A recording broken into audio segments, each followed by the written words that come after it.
तो आप लोगों का भाई आप लोगों के लिए एक और वीडियो लेक्चर लेके आ गया है इंडियन हिस्ट्री पर। और जैसा कि मैंने आपको बताया था कि बिल्कुल फ्रैंक वे में पढ़ाऊँगा, तो मैंने अपना पिछला लेक्चर नोटिस करा और मुझे लगा कि नहीं, थोड़ा सा मैं ऐसे टीचर के उसमें जा रहा हूँ, लेकिन हमें नहीं करना ऐसा, ठीक है। तो अब हम लोग बिल्कुल भाई की तरह पढ़ेंगे, बहुत मज़े से पढ़ने वाले हैं इंडियन हिस्ट्री को। अब तक हमने क्या पढ़ लिया था पहले बता दूं मैं आपको, आपका थोड़ा सा रिवीजन हो जाएगा। तो अभी हमने बस हल्का सा देखा था कि कितने तरीके के हमारे एजेस होते हैं, 3 एजेस के वहाँ पे हमने बारे में पढ़ा था, पैलियोलिथिक, मेसोलिथिक और आपका नियोलिथिक के बारे में थोड़ी बहुत डिटेल्स थी, जितनी आपके एग्जाम के लिए इंपॉर्टेंट है सिर्फ वो। एक्स्ट्रा नहीं पढ़ रहे हम लोग, क्योंकि हमें पता है कि हमारे पास टाइम वैसे भी कम है, हमें ज़्यादा पढ़ना है, तो हम क्यों ना एग्ज़ाम के तौर पर पढ़ें। तो देखो तुम्हारा भाई ने सब कुछ बहुत बढ़िया तरीके से पढ़ाया, जाके देखना। जिसे कोई लगे भाई कोई दिक्कत आ रही है, कमेंट सेक्शन आप लोग के लिए खुले हुए हैं, तुरंत जाओ मुझे बताओ, मैं सॉल्व कर दूंगा, ये मेरी गारंटी है, ठीक है।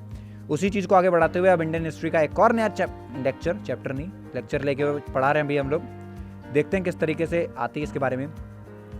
लेकिन कुछ भी करने से पहले सबसे पहला आता है कि इससे पिछले साल किस तरीके के सवाल पूछे गए हैं, क्योंकि हम सबको पता है भाई कि कितना ज़्यादा इंपॉर्टेंट है यहाँ पे प्रीवियस ईयर को समझना, एनालिसिस करना हमें आना चाहिए। मैं आपको हर वीडियो लेक्चर में वही करना सिखाऊंगा, जिससे कि जैसे ये कोर्स एंड होगा आप लोग खुद इस काबिल हो जाएंगे कि आप लोग अपने आप क्वेश्चंस को पढ़ना जान जाएंगे। ओके दोस्तों, अब बढ़ते हैं अपनी वीडियो की तरफ और देखते हैं उन सभी क्वेश्चंस को।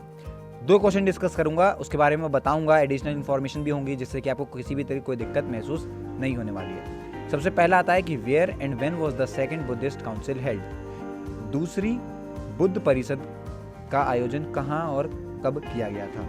ओके दोस्तों, तो ये सवाल है आप लोगों का, पूछा गया है कि जो बुद्धिस्ट काउंसिल हुई थी, अब मैं बता दूं आपको, ये सेकंड के बारे में पूछ रहे हैं। वैसे हुई तो 6 थी ये, ओके, 1 2 3 4 5 6, और बस यहाँ पे सेकंड की जगह first second third fourth fifth sixth करके ऐसे डाल दीजिए। तो इस 3 यही नाम थे, ज़्यादा नाम हार्ड भी नहीं है, बहुत आसान है, हम लोग बहुत अच्छे से तैयार भी कर सकते हैं। पर यहाँ पे पूछा गया है कि सेकंड, ओके। तो सेकंड आपको मैं बता दूं कि कहाँ पे हुई थी, तो आपकी वैशाली के अंदर हुई थी ये 383 BC के अंदर। थोड़ा सा और इसके बारे में समझते हैं कि कब, कैसे, कहाँ, क्यों, किस लिए, इसके बारे में समझना बहुत ज़रूरी है। तो दोस्तों मैंने जैसे आपको बताया वैशाली में हुई थी। स्पेलिंग 2 तरीके से लिखते हैं, कोई भी लिख दीजिए, बस आपको पता होना चाहिए कि वैशाली थी, ओके। इस टाइम पे क्या है, ये आपकी बिहार, मतलब नॉर्दर्न इंडिया जो है उसमें, मतलब बिहार के साइड पे रहता है ये थोड़ा सा, ओके। और नेपाल से जुड़ा हुआ था, मतलब बॉर्डरिंग जो थी उसकी, जो उसकी दीवारें टकरा रही थी, वो मान सकते हैं कि नेपाल से टकरा रही थी, ओके। उस टाइम पे जो किंग रहे थे तो उनका नाम काफ़ी अजीब नाम है, कालासोका, किंग कालासोका, ओके। ये बात आपको ध्यान रखनी है। कब हुई थी आपकी ये वाली काउंसिल, 383 BC के अंदर, ओके। साथ ही साथ इसको एक और नाम से जाना जाता है, वो आपका डिस्कस मोनेस्टिक प्रैक्टिसेस, ओके। और दूसरा कि यहाँ पे ये देखा गया था कि whether monks could be allowed to handle money. पैसों की बातचीत चल रही थी दोस्तों, पैसा सबसे ज़्यादा इंपॉर्टेंट, तो पैसों की यहाँ पे बात चल रही थी, तो उसी के लिए किया गया था, क्योंकि जानते हैं फैल रहा है बुद्धिस्ट, पैसा आएगा भाई, बहुत पैसा, अंधा पैसा, तो कमाई ज़्यादा, कंट्रोल हैंडल करना की दिक्कत है ना। तो उसी चीज़ के बारे में यहाँ पे डिस्कशन चल रहा था। नेक्स्ट आपका सवाल आता है, which among the following places have given the earliest evidence of agriculture in India सब कॉन्टिनेंट। पूछा गया है कि निम्नलिखित स्थानों में से किसने भारतीय उपमहाद्वीप में कृषि के शुरुआत साक्ष्य दिए हैं। सिंपल सा सवाल पूछा गया है कि एग्रीकल्चर से रिलेटेड, क्योंकि आप लोग जानते हैं हमारा देश कृषि प्रधान देश है, मतलब एग्रीकल्चर बेस्ड कंट्री हमारा है, ज़्यादातर जो हमारी इकोनॉमी रहती है वो एग्रीकल्चर पे रहती है, तो इसीलिए बहुत ज़्यादा इंपॉर्टेंट हो जाता है कि हमें इस तरीके के सवालों का आंसर आने चाहिए। तो मेहरगढ़ जो है वो इसका राइट ऑप्शन हो जाएगा दोस्तों, मेहरगढ़। थोड़ा पढ़ते हैं और इसके बारे में। सबसे पहले बता दूं मैं आपको, मेहरगढ़ उस टाइम पे ये इंडिया के अंदर था, अभी तो बदल गए ना भाई, पाकिस्तान, इंडिया, बांग्लादेश बट गए, तो उस टाइम पे बलूचिस्तान के अंदर था, जो कि स्टेट ऑफ पाकिस्तान हो गई है, ओके। दूसरी चीज़ आपको मैं बता दूं, आपको जो इंडिया का एग्रीकल्चर था वो आपका 9000 BC के अंदर हुआ था, नॉर्थ वेस्ट इंडिया के अंदर, और वहीं पे सबसे पहले कल्टीवेशन ऑफ प्लांट्स को देखा गया था, domestication of crops and animals, मतलब कि पशुपालन वगैरह ये सब वहाँ देखा गया था। एक और इम्पॉर्टेंट बात बता दूं मैं आपको, एक जगारोज माउंटेन रेंज है जो कि आपकी ईरान और इराक बॉर्डर के पास आती है, वहाँ पे देखा गया था सबसे पहले फार्मर्स को, मतलब कि वहाँ पे पाया गया था जो वर्ल्ड में सबसे पहले फार्मर्स भाई कहाँ पे आए, किसान कहाँ पे रहते, तो मान लीजिए ईरान और इराक के बीच के जो रेंजेस रही हैं, माउंटेन रेंजेस, जगरोज, वहाँ पे उन्हें देखा गया था, ओके। तो ये सारी बातें आप लोगों के लिए इंपॉर्टेंट रही हैं और इसी तरीके के सवाल पूछे जाते हैं। आप लोगों को भी इसी तरीके से एनालिसिस करना है, कोई आंसर आपको सिर्फ ऐसे टिक नहीं करना है। मान लीजिए कई सारे टीचर मैंने देखे हैं यूट्यूब पर, कई मिलियन उनके वो रखे हैं सब्सक्राइबर्स, ओके। और वो क्या करते हैं, क्वेश्चन पढ़ा, which among the following places have given the earliest evidence of agriculture in India, Indian सब कॉन्टिनेंट। अब वहाँ चिल्ला रहे हैं कि जल्दी बताइए लाइव चैट्स पे, कोई मतलब नहीं है। मेहरगढ़ बता दिया उन्होंने, कैसे क्वेश्चन चेंज हो गया। अब इसमें बच्चों की क्या तैयारी हुई, आप बताइए, एक सवाल ही तैयार हुआ, अब वो कितने सवाल बना सकते हैं। मान लीजिए अगर मुझे ही ऐसा करना होता तो मैं इसमें 10 सवाल और बना देता कि बलूचिस्तान कहाँ पे है, मेहरगढ़ कहाँ पे था, एग्रीकल्चर कब स्टार्ट हुआ, डोमेस्टिकेशन थी कि नहीं थी, कल्टीवेशन थी कि नहीं थी, जैग्रोज माउंटेन रिज कहाँ पे है, किस किस स्टेट कंट्री के बीच में है, वहाँ क्या हुआ था। तो ये फालतू की डिस्कशन है, टाइम टेकिंग है। हमें पॉइंट टू पॉइंट बातें करनी है और एक क्वेश्चन से ज़्यादा नॉलेज गेन करनी है, ओके। अगर अलग अलग क्वेश्चन पढ़ेंगे ना, ऐसे नंबर ऑफ क्वेश्चन बढ़ जाएंगे और क्या याद हुआ, कुछ भी नहीं। तो वो चीज़ हमें ध्यान रखनी है। अब बढ़ते हैं अपनी वीडियो की तरफ, बिल्कुल एनर्जी के साथ। हमें अपनी इस बार का जो ये इंडस वैली सिविलाइजेशन है उसको कंप्लीट करना है अपनी आज की वीडियो में। उसी चीज़ को हम आगे बढ़ाते हुए बिल्कुल एनर्जी के साथ पढ़ेंगे। भाई पढ़ाएगा तुम्हारा, कोई दिक्कत वाली बात नहीं है। कोई समस्या हो भाई, कमेंट सेक्शन दिए तो हैं, बात करो। और अगर और कोई दिक्कत है, इंस्टाग्राम भी दे रखा है लिंक, जाओ मज़े करो, बिल्कुल कोई दिक्कत नहीं है। अब आता है ज्योग्राफिकल एक्सटेंट, मतलब कि कहाँ तक फैला हुआ था हमारा इंडस वैली सिविलाइजेशन। बहुत फैल गया था, मतलब कि हद से ज़्यादा फैल गया था, इतना समझ जाइए। तो इसने क्या किया, पंजाब, सिंध, बलूचिस्तान, गुजरात, राजस्थान और कुछ पार्ट जो है हमारे वेस्टर्न यूपी के, ये उठा लिए थे अपने अंदर में, ओके। मतलब कि इतना बड़ा लेवल रहा था, आपका मान सकते हैं इंडस वैली सिविलाइजेशन का। साथ ही साथ आप मान सकते हैं कुछ मेजॉरिटी साइट्स जो हैं वो पाई गई थी पाकिस्तान के अंदर, जैसे कि हड़प्पा होगी। अब ये कहाँ पे थी, रावी नदी पे, जो कि आप मान सकते हैं वेस्टर्न पंजाब में है। मोहनजोदारो इंडस पर पाया गया था और यहाँ पे चंचूदारो सिंध में पाई गई थी। तो ये 3 इंपॉर्टेंट है आप लोगों के लिए, यही 3 आपको ध्यान भी रखनी है। इंडिया के अंदर जो मेजर साइट्स पाई गई थी, लोथल, रंगपुर और आपका सुरकोडा गुजरात के अंदर, कलीबगन राजस्थान में, बनवानी हिसार में और आपका आलमगीरपुर ये आपका वेस्टर्न यूपी में। तो ये जो मेजर साइट्स थी ये आपको याद रखनी है, ओके। याद भी नहीं रखनी तो ध्यान में रखना है अपना कि हड़प्पा कौन से पे था, रावी रिवर पर, मोहनजोदारो इंडस पर, छनूदारो सिंध पर।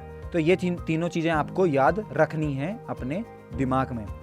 सवाल पूछ सकता है भाई, तो क्या करेंगे, जवाब तो देना ही है, तो देंगे जवाब, याद करके देंगे, क्यों नहीं याद करके देंगे। तो याद कर लीजिएगा बहुत ही आसानी से।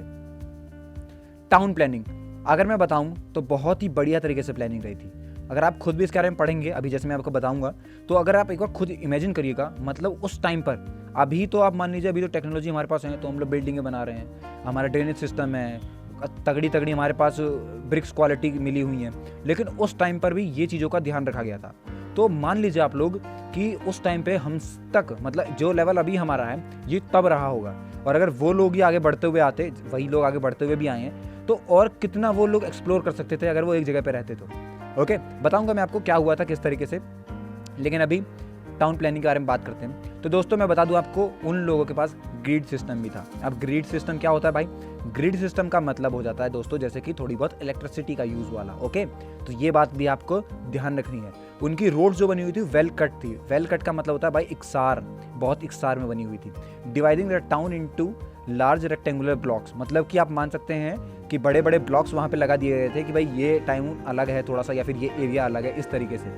वहाँ पे बर्न ब्रिक्स, मतलब आप लोग जो देखते होंगे ना कि बढ़िया बढ़िया इमारतों में यूज़ हो रही है ईंटें, तो वो भी वहाँ पे यूज़ करी गई थी। ड्रेनेज सिस्टम, पानी जाएगा कहाँ पे, वेस्ट हुआ, ये तक उन्होंने देखा था। मोहनजोदारो के अंदर तो एक बिग पब्लिक बाथ भी पाया गया था जिसे हम ग्रेट बाथ के नाम से जानते हैं, और जिसको आप मान सकते हैं 12 metre by 7 metre and 2.4 metre deep था, ये भी पाया गया था। समझ जाइए कि वहाँ पे नहाने की व्यवस्था भी थी। अभी अगर मैं बोलूँ आपको कि भाई पुराने ज़माने में लोग रहते थे, तो आपके दिमाग में सबसे पहला यही आएगा भाई कि गंदे से या फिर ऐसे बाल लंबे लंबे और फलाना ढिकाना चीज़ें है ना, पर ऐसा थोड़ी ना भाई। देखिए मोहनजोदारो वालों को भाई ऐसा कर दिया सिस्टम, नहाने की जगह बना दी, नहाएंगे अब मज़े करेंगे बिल्कुल। तो इस बात को भी आपको ध्यान रखना है। एग्रीकल्चर, भाई लोग रह रहे हैं तो खाना चाहिए, तो एग्रीकल्चर है भाई। कैसे, तो वहाँ पे मेन जो थे ग्रीव व्हीट हो गया, आपकी बार्ले होगी, राई, पीज, सीसम, मस्टर्ड, राइस, लोथल के पास कॉटन हो गया। तो ये सबसे पहले प्रोड्यूस हुआ था कॉटन, मान लीजिए आप लोग।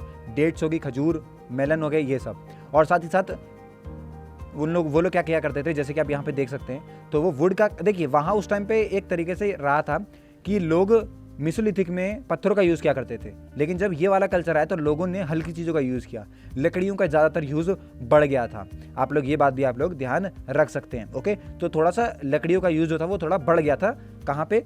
जब भी हम बात करते हैं इंडस वैली सिविलाइजेशन के बारे में। ओके, तो ये बातें आपको ध्यान रखनी है एग्रीकल्चर से रिलेटेड। कुछ एक आध ये नाम याद रख लीजिएगा, और ये याद रख लीजिएगा कि वहाँ पे वुडन का यूज़ किया जाता था। नेक्स्ट बढ़ते हैं आर्ट एंड क्राफ्ट। अब लोगों को करना है टाइम पास। टाइम पास कैसे करेंगे भाई? तो अलग अलग कलाएं निकाली उन्होंने, आर्ट एंड क्राफ्ट करना शुरू किया। देखते हैं थोड़ा सा उसके बारे में। हड़प्पा कल्चर जो है आपका ब्रॉन्ज एज से बिलोंग करता है। वहाँ पे क्या है, पॉटर्स व्हील को यूज़ करना चालू कर दिया था। साथ ही साथ bronze image of the famous dancing girl, जिसे आप कह सकते हैं देवदासी कहा जाता है, वो भी पाई गई थी मोहनजोदारो के अंदर। मतलब एक डांसिंग गर्ल थी। अगर मैं आपको बता दूं कि आप लोगों ने कई मूवीज़ में भी देखा होगा, वो एक लड़की सी डांस कर रही होती है, घूम नहीं रही होती वो बिल्कुल, पर डांसिंग उसको इस तरीके से रहती है। वो अवार्ड में आपने देखा होगा ना, अवार्ड देते हुए लड़कियां बनी रहती हैं उनमें इस तरीके की, तो वैसी ही भी पाई गई थी वहाँ पे। तो अब मान लीजिए आप लोग कि इतना बढ़िया तरीके से वहाँ पे लोगों का टाइम पास भी हुआ करता था। अभी उन लोगों का टाइम पास इस टाइम की स्किल्स होती हैं, तो समझ जाइए कितना बड़ा फ़र्क हो गया। ओके, तो ये बात आपको ध्यान रखनी है कि वहाँ पे काफ़ी सारी चीज़ों में आर्ट एंड क्राफ्ट चल रहा था। लोगों का क्या था, लोगों को जो चीज़ समझ में आती थी वो बनाना चालू कर देते थे और उसे सेव करना चालू कर देते थे, जिससे कि बाकी भी और दिखा सकें लोगों को, है ना। तो इस तरह की चीज़ें भी वहाँ पे काफ़ी बार देखी गई थी। अब बढ़ते हैं इकोनॉमिक लाइफ। भाई पैसा, मैंने जैसे आपको बताया भाई कि हर जगह पैसा इंपॉर्टेंट हो जाता है, मतलब कई जगह नहीं भी होता है, लेकिन ये हम तभी कह सकते हैं जब हम पे अंधा पैसा हो। अब पैसा है नहीं और बोल रहे भाई हर जगह पैसा इंपॉर्टेंट होता नहीं है, तो ये नहीं चलता भाई। तुम पे पैसा है तो बोलो, ना तो कमाओ, बोलने क्या कमाओ बस। तो उस टाइम पे क्या करता था, बार्टर सिस्टम चला करता था। उसके अंदर क्या था, 16 वहाँ पे 16 was the unit of measurement, 16 पे वहाँ पे नापा जाता था। ओके, हड़प्पा के सील्स थे जो कि आप कह सकते हैं सिएटाइट से बनते थे। Head design on one side, मतलब एक साइड में डिज़ाइन वहाँ पे रहा करती थी। And other material has been found at Mesopotamia. Mesopotamia में भी आप मान सकते हैं वहाँ पे भी इसी टाइम पे ये चीज़ें जो थी वो चल रही थी। ओके, तो ये बात आपको ध्यान रखें। मेसोपोटामिया और इजिप्ट ये दोनों एक साथ चल रहे थे, मतलब हमारा इंडस वैली सिविलाइजेशन, मेसोपोटामिया और आपका वो इजिप्ट, ये तीनों एक साथ ही चल रहे थे। ओके, मतलब इन दोनों का जो एवोल्यूशन हो रहा था वो एक साथ ही हो रहा था। तो अभी क्या चल रहा था, वहाँ पे बार्टर सिस्टम का यूज़ किया जाता था। कब? इंडस वैली सिविलाइजेशन या फिर हड़प्पा सिविलाइजेशन के अंदर। दोनों एक ही हैं, कंफ्यूज मत होइएगा। रिलीजियस लाइफ, भाई इंडिया काफ़ी सारे रिलीजन हैं, तो यहाँ पे पढ़ते हैं इनके बारे में। वहाँ पे जो मेन वर्शिप हुई करती, मतलब पूजा किया करते थे, वो मदर गॉडेस की करते थे। फालूस, लिंगम एंड योनी worship was also prevalent. Okay, साथ ही साथ वहाँ पे कई सारी ट्रीज़ का भी पूजा किया करते थे। पीपल हो गई आपकी, एनिमल्स में बुल की पूजा करते थे। बर्ड्स की बात करें तो डव और पीजन हो गए आपके। स्टोन्स पे भी वो लोग वर्शिप किया करते थे। तो इस तरीके से वहाँ पे काफ़ी लोगों के अंदर आप कह सकते हैं वर्शिप थी। लोग वहाँ पे भगवान को मानते थे। ये नहीं कह सकते हम लोग कि अभी लोग जानते हैं, पहले टाइम पे भी लोग भगवानों को मानते थे, अब भी मानते हैं, पहले भी मानते थे। तो कोई चेंज नहीं हुआ है अभी तक। ओके, स्क्रिप्ट, वहाँ के लोग पिक्टोग्राफिक को ज़्यादातर मानते थे। Okay, the script is pictographic. Pictographic का मतलब हो गया कि बनी हुई चीज़ें से, जो चीज़ें बन रही हैं वो बन रही हैं, मतलब कि दीवार अब बना दी। मैंने आपको बताया ना आर्ट एंड क्राफ्ट चल रहा था वहाँ पे, तो लोग कहाँ पे बनाते थे, पेज वेज तो इन्वेंट नहीं हुए थे उस टाइम तक, तो लोगों ने क्या करते थे, पत्थरों पे बनाते थे चीज़ें, तो वो था पिक्टोग्राफिक। तब हमें पता चला है देख के कि अच्छा यहाँ पे क्या क्या चीज़ें हुआ करती थी। ओके, तो इस तरीके से स्क्रिप्ट वहाँ की रही थी। सबसे ज़्यादा इंपॉर्टेंट, ख़त्म कैसे हुई भाई, ऐसा क्या हुआ कि ख़त्म हो गई, अभी वहाँ के लोग कहाँ गए? तो देखिए कई सारे रीज़न हैं। सबसे पहला है कि आर्यंस आ गए थे। आर्यंस मतलब होता है जहाँ पे जब बाहर के लोग आ जाते हैं तो उन लोगों ने इन्वेड कर दिया, तो ये ख़त्म हो गई। दूसरा मान सकते हैं रिकरेंट फ्लोड्स, मतलब कि फ्लोड आ गया था वहाँ पे। या फिर आप मान सकते हैं सोशल ब्रेकअप ऑफ हड़प्पन्स, लोग अलग अलग मतलब बट गए। अर्थक्वेक मान सकते हैं। मेजर इकोलॉजिकल चेंजेस हो गए, मतलब कि वहाँ की कोई चीज़ खत्म हो रही होगी या कुछ ऐसा, मतलब काफ़ी सारे रीज़न बताए गए हैं। एक फिक्स रीज़न किसी को नहीं पता है कि क्या हुआ था, पर काफ़ी सारे रीज़न बताए गए हैं इसमें। तो ये भी आप याद रख सकते हैं, जो भी आपको अच्छा लगे वो याद रखिए और लिख दीजिए, बता दीजिए, जैसा भी आपको ठीक लगे। ओके दोस्तों, तो ये थी मेरी पूरी आज की वीडियो। आई होप कि दोस्तों अब आपको लगा होगा कि कोई टीचर आपको नहीं पढ़ा रहा है, और अगली वीडियोस में और ज़्यादा इंप्रूव करूंगा मैं जैसे जैसे वीडियोस आएंगी। पर आप लोग को शेयर करना, अभी तक शेयरिंग्स चालू नहीं हुई, आप लोगों के व्यूज़ भी नहीं आ रहे हैं भाई, तो जल्दी बढ़ाओ, मुझे मोटिवेशन मिले, तभी वीडियोज़ आगे और बढ़ती रहेंगी और बढ़िया क्वालिटी में आती रहेंगी। तो जाइए जल्दी जल्दी शेयर कीजिए और मुझे भी मोटिवेट कीजिए।